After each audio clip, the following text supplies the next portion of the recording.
péptica e H. pylori. Primeiro, o que é uma úlcera e o que é uma úlcera péptica? Uma úlcera nada mais é que uma ferida. E uma úlcera péptica pode ser uma úlcera gástrica ou duodenal. A clínica de uma úlcera péptica é um paciente que vai te referir dor epigástrica, uma dor aqui na boca do estômago.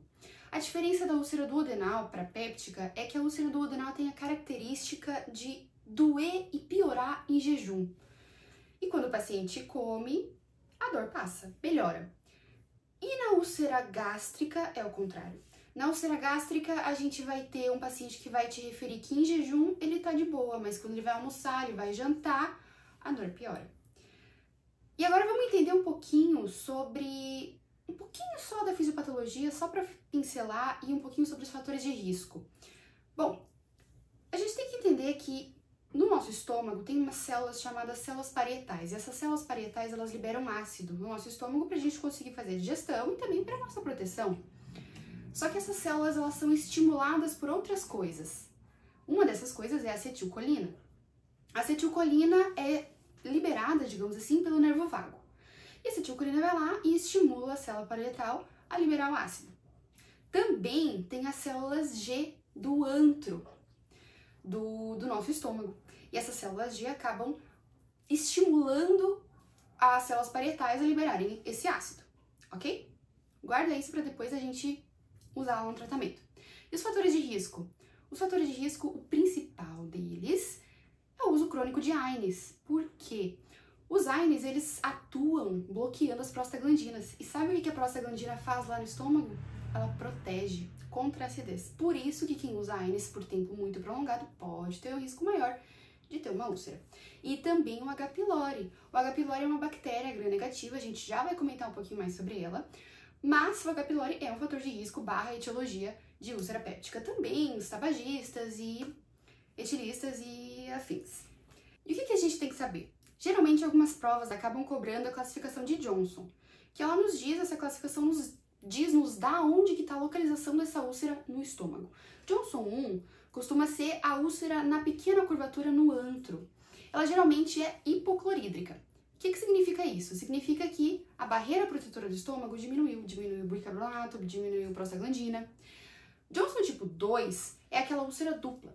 Aquela úlcera que vai estar no antro, na pequena curvatura, junto com uma úlcera duodenal.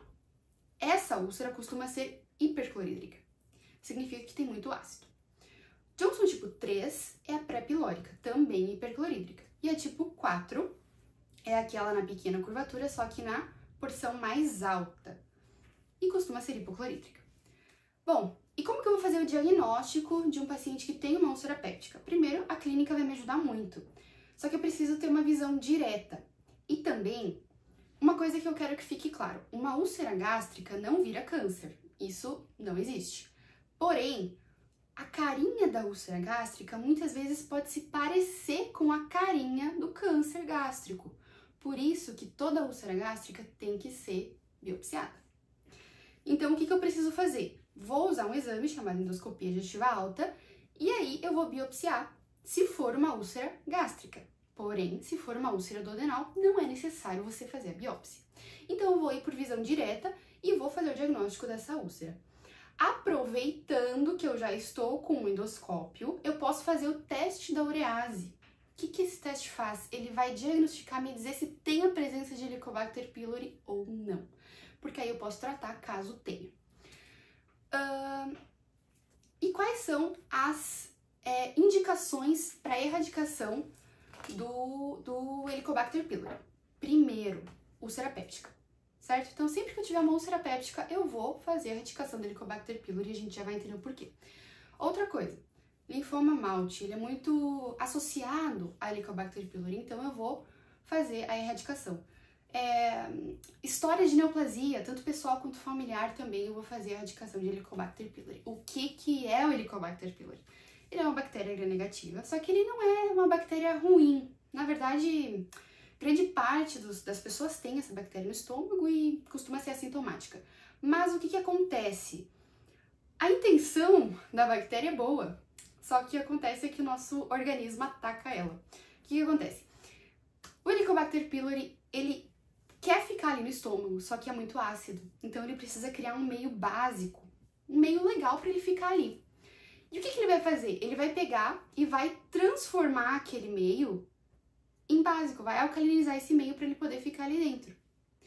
O estômago vai olhar isso e vai pensar, poxa, eu preciso deixar mais ácido, e vai liberar mais ácido e mais ácido. Quanto mais ácido e mais ácido, úlcera. Por isso que Helicobacter pylori é associado às úlceras. Como que eu vou tratar meus pacientes de úlcera péptica? Primeiro, IBP, dose plena. Inibidor de bomba de próton, vou cortar essa acidez, certo? Então, vou fazer esse tratamento com IBP dose plena, pode ser o omeprazol, pode ser o pantoprazol, rabeprazol, esomeprazol, todos os prazol, em dose plena. Vamos usar 2 vezes por dia, por 4 a 6 semanas. E para erradicar o Helicobacter pylori, caso ele esteja presente, a gente vai utilizar o seguinte, vai utilizar o IBP 2 vezes por dia, pelo prazo determinado. Vamos utilizar agora antibiótico. Quais? Claritromicina, 500mg de 12 em 12 horas, associado a amoxicilina, 1 grama de 12 em 12 horas. Por quanto tempo? 14 dias. 14 dias. Depois que eu terminar esse tratamento dos 14 dias com o meu paciente, eu preciso ter a certeza que o Helicobacter pylori foi erradicado de fato. Como que eu vou fazer isso? Bom, se eu já tiver uma indicação de fazer de novo uma endoscopia, então eu faço a endoscopia, vejo se a úlcera cicatrizou, vejo se faço o teste da urease ou até um teste histológico e vejo se o Helicobacter tá ali ou não. Mas agora, se eu não preciso fazer uma endoscopia num paciente por outro motivo, não tem por que eu fazer uma endoscopia só para ver se o Helicobacter tá ali ou não para fazer o teste da urease. Então, o que a gente vai lançar a mão? É um teste que não precisa de endoscopia. É o teste respiratório. Teste respiratório com carbono marcado. Tá? É um teste que ele não precisa de endoscopia, ele é muito fidedigno e ele é bom para nos dizer se deu certo ou não o tratamento contra o Helicobacter pylori. Posso também utilizar a sorologia e os antígenos fecais, embora esses 2 últimos não sejam tão bons, ou assim, nem tão utilizados na prática. Agora, eu fiz o teste teste respiratório do carbono marcado e deu que ainda não foi erradicado. Se ainda não foi erradicado, a gente vai mudar o tratamento para o Helicobacter dessa vez. Vamos continuar com o IBP, vamos continuar com a amoxicilina 1 grama de 12 em 12 por 14 dias, só que a gente vai mudar a claritromicina para levofloxacino, 500mg de 12 em 12 por mais 14 dias. Tá legal?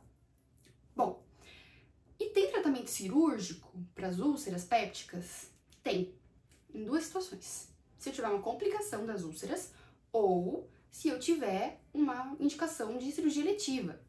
Vamos primeiro para as complicações. Primeiro, qual que é uma complicação de uma úlcera péptica? Essa úlcera, ela pode perfurar o estômago. E quando essa úlcera perfura o estômago, o ácido vai para a cavidade abdominal, gera uma peritonite, uma cirurgia de emergência, né? Uma laparotomia vai ser o caso. Outra coisa, ela pode sangrar. Essa úlcera sangrando pode causar uma hemorragia digestiva alta. E aí eu vou tratar com endoscopia e medicamentos. E também essa úlcera pode estenosar. Todas essas são complicações que têm indicação cirúrgica. Agora, eu posso fazer o tratamento eletivo cirúrgico dessas úlceras. Como que vai funcionar? Na úlcera duodenal, a gente não toca na úlcera na cirurgia. A gente não vai ressecar a úlcera, a gente vai tratar a causa da úlcera. Lembra da acetilcolina? Então, agora ela vai fazer sentido. Olha só, na úlcera duodenal, na cirurgia, a gente vai tirar o que está fazendo esse meio ficar ácido. Lembra que o nervo vago liberava acetilcolina, que a acetilcolina estimulava as células parietais para liberar o ácido? Então, a gente vai cortar o nervo vago, fazer uma vagotomia. Então, a gente faz uma vagotomia e aí, nesses casos, eu posso fazer, caso seja indicado, uma piloroplastia, posso fazer uma antrectomia, dependendo da situação. Mas, basicamente, é uma vagotomia, tá? Vou cortar a causa do problema, cortando o nervo vago ali. Antrectomia, por que seria bom fazer uma antrectomia numa úlcera duodenal? Porque é no antro que tem as células G, que liberam e estimulam as células parietais para acidez. Seria isso. Agora, na úlcera gástrica, lembra que a úlcera gástrica ela não vira um câncer, mas ela pode se parecer um câncer. Ela tem uma carinha parecida. Então, na úlcera gástrica, sim, eu vou ressecar a úlcera e dependendo da localização da úlcera, eu vou fazer a cirurgia. Por exemplo, se ela tiver uma úlcera no antro, uma antrectomia. Se tiver na parte alta do estômago, uma gastrectomia parcial, depende da localização dessa úlcera. E, por fim, é isso.